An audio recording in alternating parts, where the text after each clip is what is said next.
Le village de Koné vu comme ça, c'est surprenant.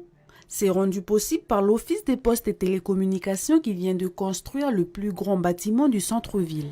Mais rassurez-vous, l'entrée principale est bien au rez-de-chaussée. D'accord, c'est la dame qu'on a vue tout à l'heure. Bonjour. Là aussi, le grand changement est tout de suite visible. À gauche, un espace pour déposer vos chèques. Juste à côté, un autre espace pour préparer vos colis, histoire que ce soit prêt. Restera plus qu'à faire l'affranchissement au guichet. Une agence 4 fois plus grande basée sur un nouveau modèle. Que nous venons de développer et que nous testons ici à Koné, qui s'appelle le modèle NRC, Nouvelle Relation Client.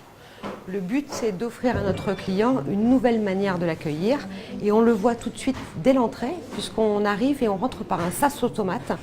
Donc, c'est-à-dire qu'on peut avoir une zone où on est autonome, se servir du distributeur de billets et puis demain, enfin d'ici la fin de l'année, on pourra se servir d'un automate pour payer sa facture, pour affranchir sa lettre ou pour acheter une recharge liberté. Donc on n'aura même plus besoin de rentrer dans l'agence, on sera autonome.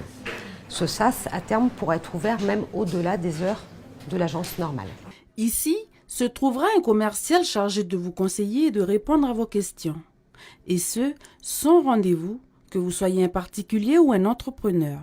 Un concept nouveau amené à évoluer avec le temps. Donc Koné nous permet d'avoir un premier retour sur ce concept. On va interroger les clients, leur demander ce qui leur a plu, pas plu.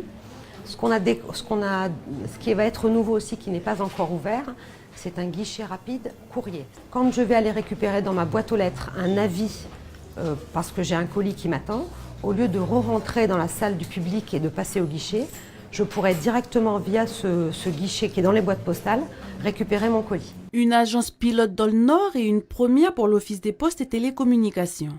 Son inauguration est prévue pour novembre prochain.